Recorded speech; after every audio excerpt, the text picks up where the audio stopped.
Welcome back to LearnBC. You're here with Jared Case. We're talking about administrative different functions. One of them is security. In our last video, we were talking about the admin center and setting security over an environment. This video is about setting up security over a company. How do you do it without going into users each time and changing all their permission sets?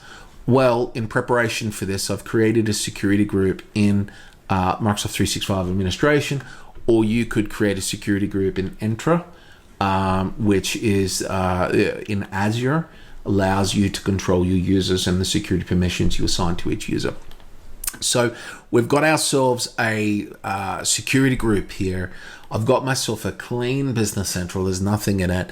And I've got myself one user at the moment. All right. So one user, there's nothing else. What we want to do is we want to configure what's called security groups. And there it is. So a security group effectively is just pulling in an Entra security group and linking it within Business Central. So now I've got my Entra group linked. I have to come up with a BC code. Remember, this is limited to 20 characters. You're going to find it copies the name of the Entra group. And sometimes if you've got repetitive naming that uses the first 20 characters, you're going to go add the first one, it will work. You'll add the second and it will error out. And then you will be like, so you've got to think of a naming convention that honors your range of function that you need, while allowing 20 characters and making sure that you can keep your segregation of groups. So we create our first group, which is pretty cool. So there we are, we've got ourselves our group. And we have to, if I click on members, I can see the members that are assigned. If I go into permissions, I can see it's blank. And this is where I would, for example, go and add D365 full, D365 Biz Premium. What's some others? We might go payable, receivable, and any others that you want to. These are just permission sets.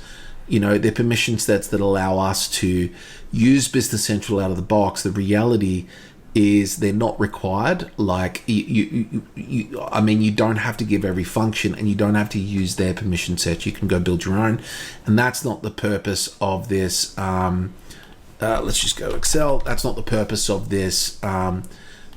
This feature is not to. This video is not here to tell you how to do permission sets. But if you've got permission sets down pat, this is how you automatically create them using security groups and link them into your HR platform. So you may have a large organization that has a couple of hundred users. You use a HRIS. And it integrates into your Entra platform or your auth provider. And what we want to do is be provisioning and delegating access in a timely fashion as people leave. It turns down access from the security group level. This is how we do it. Now, let's pretend that I've built my first user, and here this user is, my first security group.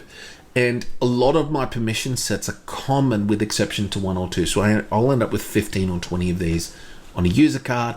How do I turn around and quickly replicate that? That's where all you do is you copy the existing, choose your new name, and it copies all the permission sets into the new security group that you are using.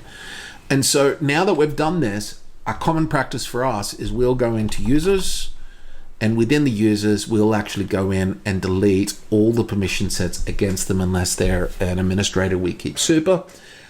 We don't generally give administrative access or super access from a security group. However, if you're a large organization, you may want to do that to automate and turn around changes, etc., which is super, super cool. Really, really cool. And that's it. Security groups within BC. Now, when I created this security group, one of the things that you want to make sure that you're doing is you're isolating the permission to the company. And so over here on the line, I can see I can allocate this to a specific company that I'm enabling that access to. So what does this mean? It means I could technically create a security group that would provision access for a finance person to 3 companies in one BC production environment. and it could just be one Entra ID or a 365 security group. Just one group, assign it, and it provisions access to 3 companies. You may have hundreds of companies in your environment, and you only want to give access to the relevant entity for that particular user. So make sure that you're allocating it. The consequence of keeping this blank is that they will see all companies within that production environment. All right, and so security, just to recap, user level permission sets move into security groups, which we assign permission sets. You control your security groups from the Microsoft ecosystem, either using Entra or 365 administration. And that's it. Now, please like, subscribe, share, and we'll see you in the next video. Thank you.